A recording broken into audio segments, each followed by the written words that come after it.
So growing here, the tree is ivy. Ivy is one of our native species, a native climber. Produces flowers which then form the blackberries, which are very good for wildlife. The birds come to eat them and love them. Because the ivy is growing around the tree, it makes a kind of niche microclimate, so it's also a very good place for insects to overwinter and for birds to nest. Some people say that ivy growing up the tree can actually kill it, and if the tree is completely surrounded with ivy, then yes, it could actually smother the photosynthetic leaves of the tree and the tree could die. But most ivy you'll find that's growing on this estate is on the mid-canopy trees, and they have a shorter lifespan. So you don't find ivy generally growing in pasture or open areas of woodland pasture, so our champion oak trees are fine. But something like this along the riverbank, where most of these trees wouldn't be living that long because they have quite a short lifespan, because they're things like alder or willow. This example here is a willow coming in here, and oaks. So it's not so much of a problem. But on our more ornamental garden areas, we prefer to maintain the ivy and keep it cut. So the plants you can see growing here is a typical vegetation community that you'd find on bank sides. There's the dead nettle, which is in the Lamium family. If you pull off the flowers, which are white, and squeeze it, it produces a very nice nectar, and children often will suck that up. It tastes delicious. That's the dead nettle, because it doesn't hurt you. Growing behind it, however, is the stinger nettle, and that will hurt you if you don't have calloused hands like I do. So here's a little clump of dock plants. If you were unfortunate enough to be stung by a stinger nettle, because the leaf is cold, quite waxy, you can rub that nice cold leaf around where you've been stung, and it takes away the sting. There's an old Fenland phrase saying dock in, dock out, dock rub nettle out, which is kind of the countryside way of saying if you get stung, pull a dock leaf. The tree on the pathway here is another hornbeam. As I mentioned before, hornbeams were traditionally pollarded on the estate. And what you can see is the old mature stem, which has been cut successively for generation upon generation. The stem is called the bole, B-O-L-E, and that produces the head, where all the branches have been cut in the past and it swells. And what's growing off at the top, this is the flush, or the spring of the new growth. And that traditionally would have been harvested on a kind of a 5 or 10 or 12-year cycle. Hornbeam is very good for construction and for carving, and if you imagine that most houses here traditionally were built of wattle and daub or such construction, then it's these thin rods of timber, or the poles, that you want to weave together to make hurdles, to make your basis for the wattle and daub wall construction. And the main bit of the bole, I would guess, for a hornbeam of that size is between 150 to 200 years old. So on the estate we have a policy where a tree is dead. If it's not going to be a danger to the public, we leave it as dead wood because it's wonderful habitat. All the holes you can see here are actually where beetle grubs have emerged as they're maturing and living inside as a grub. They mature into a kind of pupa and then they hatch out, and this is where they emerge from. And we have an awful lot of stag's horn beetle on the estate, another one of our biodiversity action plan species. The bark itself, I'll just pull a little off, is great habitat as well for all the creepy crawlers that live in there, and of course nuthatches and woodpeckers love to come in. These holes, the larger ones, have probably been produced by the nuthatch, could possibly be from parakeets as well. The tree itself has a large crack down the middle. That was possibly where earlier branches had come off and fungus had come down, and you can see these gashes going through there of where the tree has tried to heal itself before it eventually died. If it was a lightning strike, you'd see an awful lot of black here, which is the charring of the wood, and there's a little bit of black there. Could be lightning strike, or it could just be the fungus. And if you hear that, inside the tree is quite hollow, and so if you imagine the woodpecker's pecking into that, which is why you hear the noise of the woodpecker. We have 3 species of woodpecker on the site, and it's a lovely old piece of timber and full of creatures.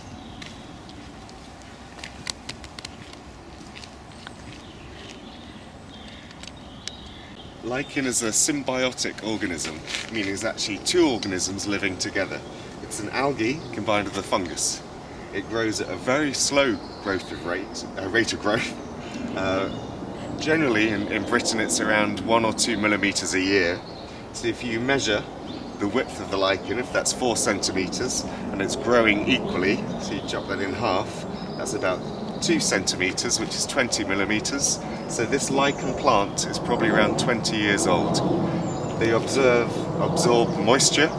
They take the nutrients from wherever they're growing, whether it's stone or wood, and they're taking out moisture and nutrients from the rain that falls on them.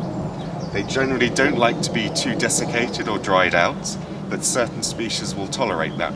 So the species that you find growing, for example, on gravestones, which are stone and exposed to the sun, will be different to the species that you find often in a woodland environment where it's a lot more damp and dark. On the Forty Hall estate, I don't know how many species of lichen that we actually have, but some are very bright yellow, some are bright orange, and this is the kind of blue-green species. The tree behind me here is the oak tree, just coming into leaf. This is the first flush or spring growth. And in folklore, countryside folklore, you say oak before ash, you're in for a splash. Ash before oak, you're in for a soak. Here you see this is the oak coming into leaf, and it's coming out far earlier than the ash tree, so we won't get much rain this April, so we're in for a splash. So this winter we had numerous floods, and Turkey Brook, which you see flowing in front of us here, is at the highest level in living memory. And the water was undercutting the tree roots, and sadly this large majestic tree fell over, but it gives a great opportunity to look at the root structure. And here on Forty Hill, and especially along the Turkey Brook shore, most of the trees are very shallow rooted because we're on a gravel plug, which is quite unusual geology for any hill, because most hills are composed of clay in this area. Because we have the gravel, the tree roots are spreading along the surface to get nutrients and water, and they don't really go very deep. So we do have a problem with an awful lot of trees. As soon as we have a storm, will often blow over. But here you can actually see the wonderful root structure as it spreads along the bank. And as I said, that was eroded by the water, and now that will slowly become colonised with the native ferns and other plants and mosses that grow along the brook.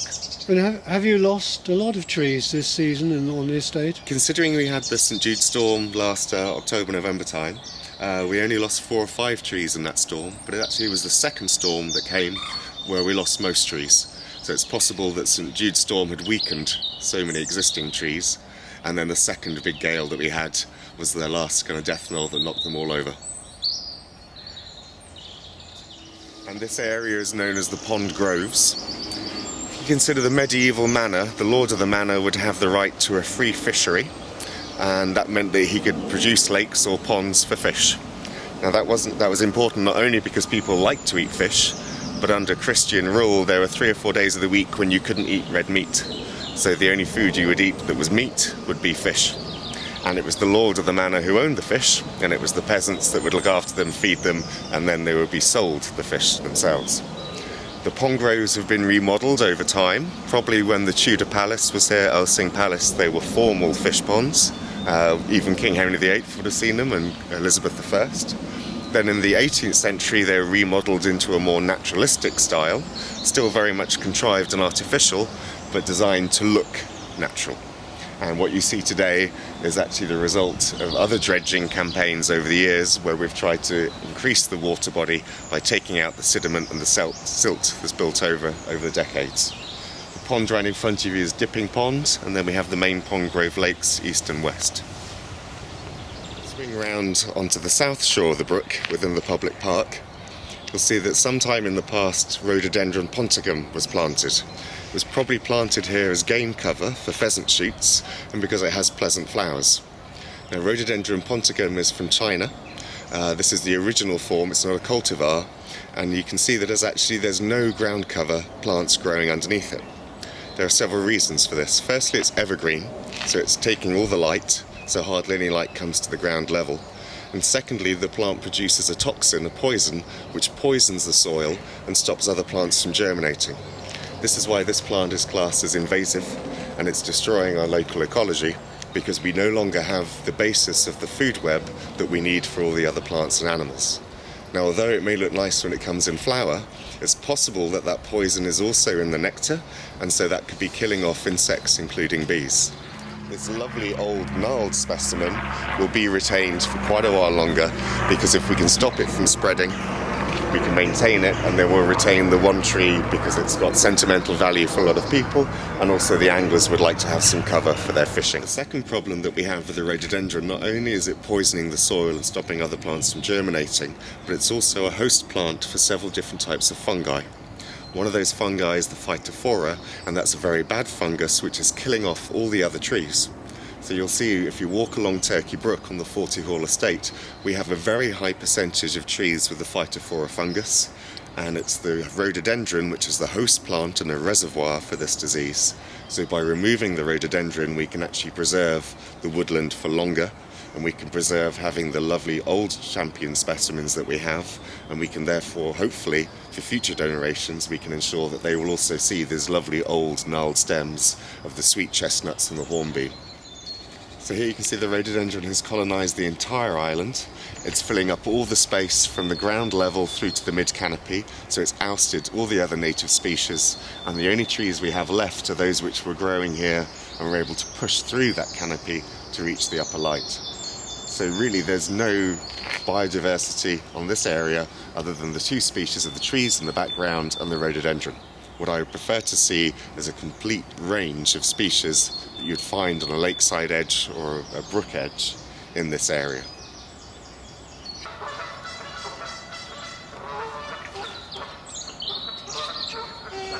Well, I've had some big ones today. What sort of fish are in there? Carp, roach, pike, Carp, roach and pike. bream, and tench are meant to be in here, but I've never had a tench. But I always fish on the top for carp, really. Right. So it ain't no surprise that I ain't had a tench, but they're meant to be in here. I know they was years ago. You've got one there now, haven't you? Yeah. I've got a common carp in that.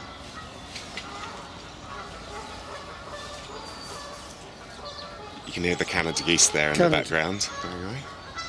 So the Pongrove Lakes are actually leased to the Enfield Angling Society, who invest a considerable sum of money in maintaining the fishing stock and the lake environment around here, so we're very grateful to have those on the estate. Do occasionally have problems with people thinking that they can fish this lake without being a member of the society, which sadly you can't do, it's not licensed. And I think just now we're going to see a huge carp. The Pongrove Lakes were remodelled in the 18th century.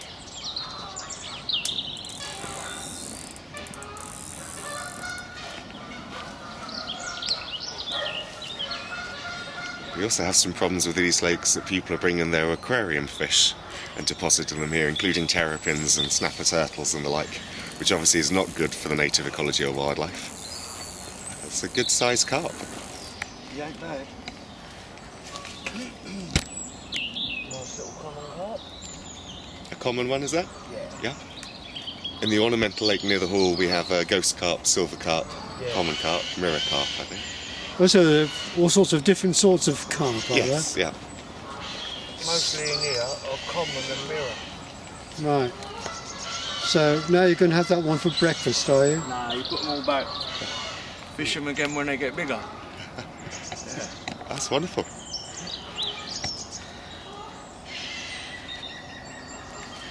Oh, and back he goes. No harm done. So he's all right. I mean, he'll recover.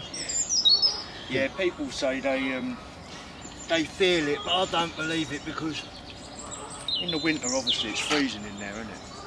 They're not like me or you, like the way they feel things, you know? Because they'd be like, sometimes when I catch them in the winter, they're like blocks of ice. It's amazing how, I don't know what sort of metabolism they've got, but obviously it ain't like Very that. fortunate on the Forty Hall estates to have a high number of biodiversity action species, which include many of our ferns. The ones growing on the north bank of the brook here are Blechnum spicant, and it's this kind of vegetation community which I'd like to encourage onto our side of the park. Other plants growing there are the sweet Gallingale grass, Carex pendula, hogweed, a variety of different geraniums, and many species that actually love this damp, moist air conditions that we have along the brook.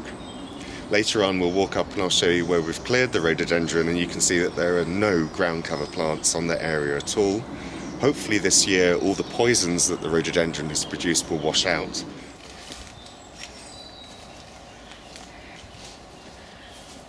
So around the estate you'll notice that most of the trees got a little silver or aluminium tag which has a unique identifying number. This is our way of surveying the tree stock, so we know what trees are growing where, what species, if they have possible problems with fungus, if they're going to be pollarded or felled, and so we know what's growing on the estate. Most trees of a certain girth, which is about 10 centimetre diameter of the trunk, will have one of these tags on them.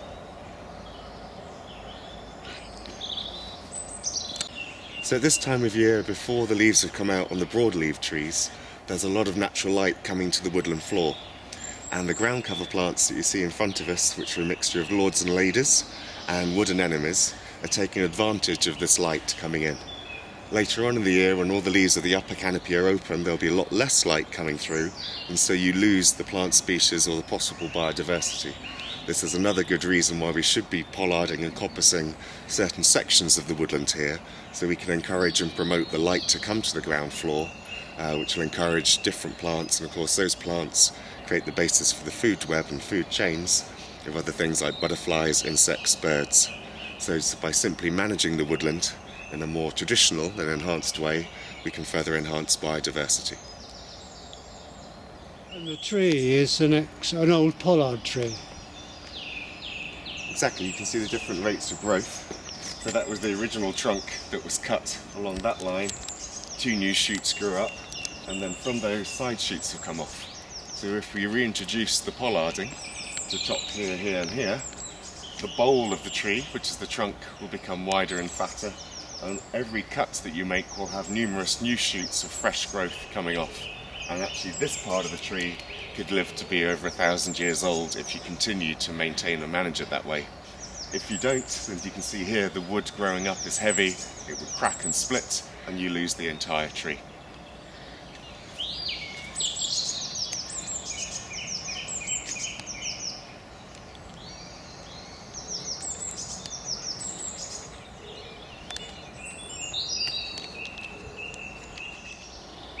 So this was an ash tree, a victim of one of the storms we had this year. The seeds are like little baby miniature parachutes, and in Old English, ash was one of the runic letters that had this formation, and so possibly that's where the ash tree gets its name from. Second theory is when you look at the tips of the shoots, there's a little black, almost looking like a burnt chip, so maybe that's what gave the word or the name ash. And on this bough that's broken, you can see something quite interesting. There was a hole here, possibly a branch that fell off when the tree was younger that's rotted, and this space or void would be great habitat for creatures like woodpeckers, nuthatches to come and use as their nests. Don't see any evidence for nest material at the bottom, but it's possible it was used for that. And you can see the dark lines running through are fungal infections, and the hardwood, and then the bark on the outer edge. So from the outside, this tree looked perfectly healthy, but actually there was a fungus living within it. It may have been symbiotic, so working together with the tree, or it's probably the Phytophthora fungus which is killing off so many of the trees in the woodland, which is a shame. Listen to that song thrush. Yeah, the birds at this time of year are just incredible. And behind us sometimes you can hear the kingfisher coming along the brook. But certainly the thrushes, the blackbirds.